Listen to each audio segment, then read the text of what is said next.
தவறான ஆசைகள், தவறான ஆசைகள், wrong desires. Hallelujah.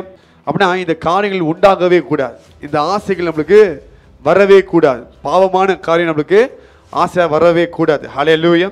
இந்த காரியத்தை நம்ம சாகடிக்க, இது நம்மளை சாகடிச்சிடும், நம்ம ஆத்மாவை அழிச்சு விடும். நம்ம வாழ்க்கையில் நம்மளுக்கு தவறான ஆசை இருந்துச்சுன்னா கர்த்தர் நம்மளை அதை குறித்து எச்சரிப்பார், வார்ன் பண்ணுவார். நம்மளோட சிந்தையை மாற்ற வார்த்தையின் மூலியமாய் பேசும். நம்ம கேட்காவிட்டால் அது நம்மளோட அழிவுக்கு நேராக இழுத்துட்டு போகும். தவறான ஆசை இருந்துச்சுன்னா, தவறான ஆசைகள் உண்டாகணுச்சுன்னா உன் விருப்பத்தை கர்த்தர் உனக்கு கொடுத்து உன்னை அனுபவிக்க விட்டுருவார். தெளிவாக கருத்து புரிஞ்சுக்கணும். ஏன் இதை நான் ஹைலைட் பண்ணி தான் காரணம். When you have a wrong desire, God will try to warn you. வேண்டாம், இது சரியில்லை, சொன்னா கேளு, இது உனக்கு ஆபத்து, உன் சரீரத்துக்கு ஒத்து வருது, இதெல்லாம் சொல்லுவார். இல்லை எனக்கு அதுதான் வேணும், பிடிவாதம் பிடிச்சி பேபி மாதிரி அழிஞ்சிங்கன்னா எடுத்துக்கொண்டு கொடுத்துருவார்.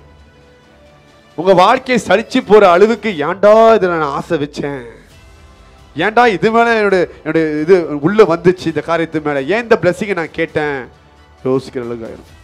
This one thing I learn, எதுவுமே அது வரங்களா இருந்தாலும் சரி, ஓகே இதுதான் வேணும் கேட்கவே மாட்டேன். ஒரு பாஸ்டர் கூட ட்ராவல் உங்களுக்கு தெரியும் நினைக்கிறேன், அவர் பண்ணும்பொழுது அவர் சாப்பிட்டுட்டு இருக்கும் பொழுது நான் அப்போலாம் வந்து அதுதான் ஜெபிச்சுட்டு இருக்கேன், எனக்கு ப்ராஃபஸி கிஃப்ட்டு கொடுங்க, எனக்கு தீர்க்கதரிசன வரங்கள் வேணும், எனக்கு உங்களுக்கு காரியம் தெரியணும், மற்றவங்க சொல்லி கொடுக்கணுன்ட்டு அவர் கூட ஒரு நாள் போய் ஆண்டு தங்க விட்டார். போயிட்டு பாவம் மனுஷன் சாப்பிட்டுட்டு இருக்கிற கால் வருது, அந்நிய பாஷையில் பேசிக்கிட்டே உங்களுக்கு ஆண்டு இது கதை வெளிப்படுத்துன்ட்டு.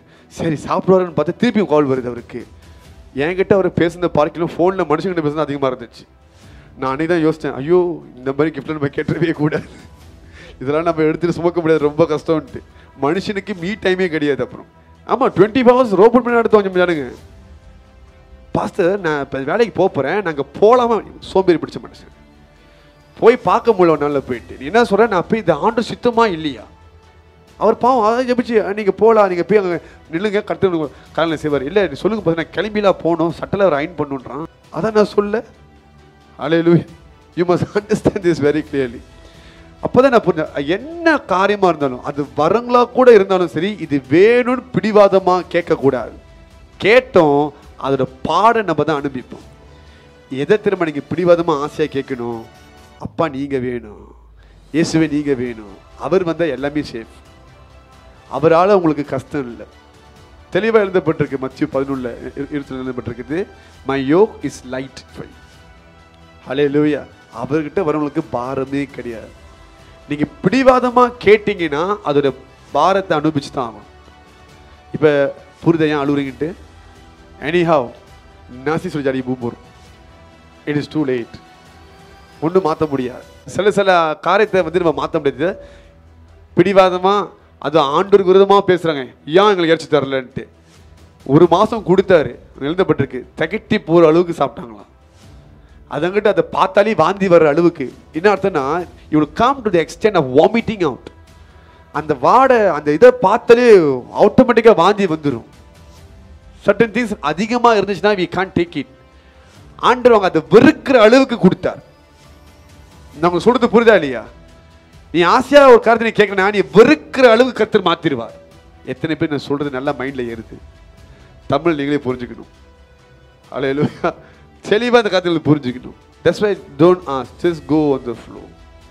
பாதி பேருக்கு தூக்கம் தெளிஞ்சிருச்சுன்னு நினைக்கிறேன், பதில் கிடைஞ்சிருச்சுன்னு நினைக்கிறேன், தெளிவாக ஆயிட்டீங்கன்னு நம்புகிறேன். Ask what God desire for you. You don't ask what you desire. It's a dangerous. Sometimes என்ன பண்ணேன், நம்ம எதை நம்ம ஆசைப்பட்டு கேட்குறோமோ அதோட கான்சிக்வன்ஸ் நம்ம பேர் பண்ணும்போது அங்கே தான் நம்மளுக்கு தெரியும், ஐயோ நம்ம தப்பு பண்ணிட்டோமே அப்படின்னு. எப்போயும் ஒன்று புரிஞ்சுக்கணும், God knows better than us. God knows better than us. ஆண்டவருக்கு தெரியும் எது நமக்கு சரி வரும், எது சரி வராது, நம்ம லைஃப் எப்படி இருக்கும், இதெல்லாம் கர்த்தர் நல்லாவே அறிந்திருக்கிறார். So you must understand. நம்ம நினைப்போம் இறைச்சியை ஒரு மாதம் கொடுத்தால் என்ன நடக்குதுட்டு. God was actually punishing them. நீ பிடிவாதமாக கேட்கக்கூடாத கருத்தை நீ கேட்ட, நான் உனக்கு கொடுக்குறேன், அனுபவி. ஹல்லேலூயா. Some of you are going through punishment for your wrong desires.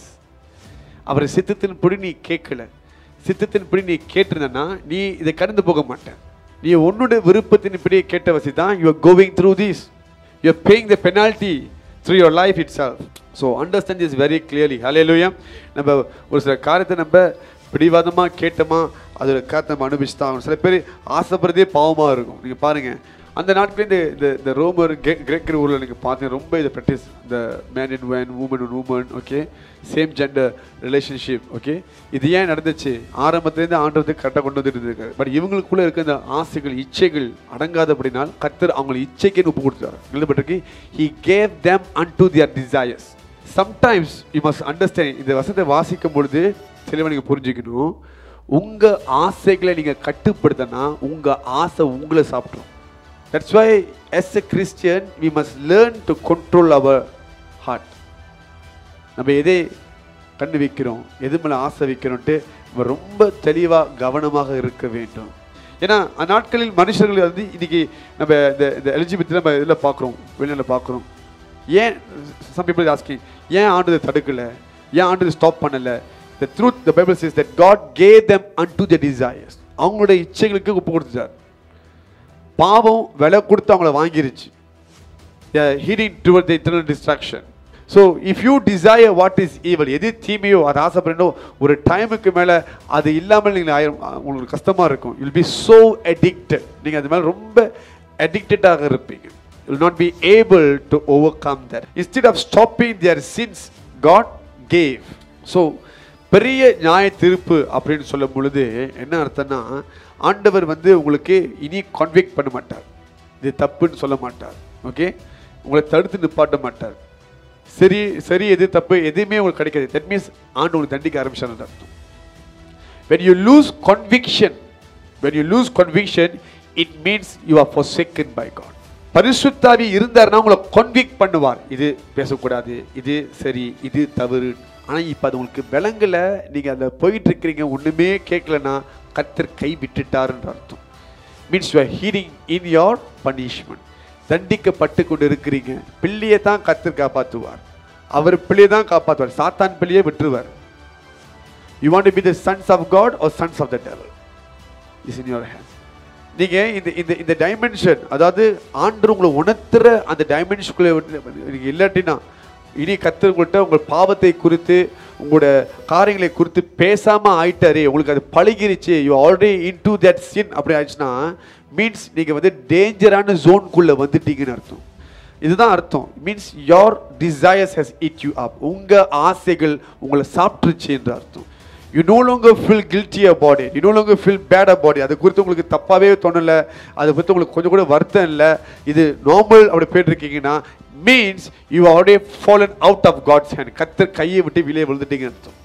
தவறான ஆசைகள் இங்கே தான் நடக்கும். இதுக்கு பேர் தான் அ பிளைண்ட். ஒரு குருடனுக்கு அவன் என்ன பண்ணுறான், எங்கே போகிறான்னு அவனுக்கு தெரியாது.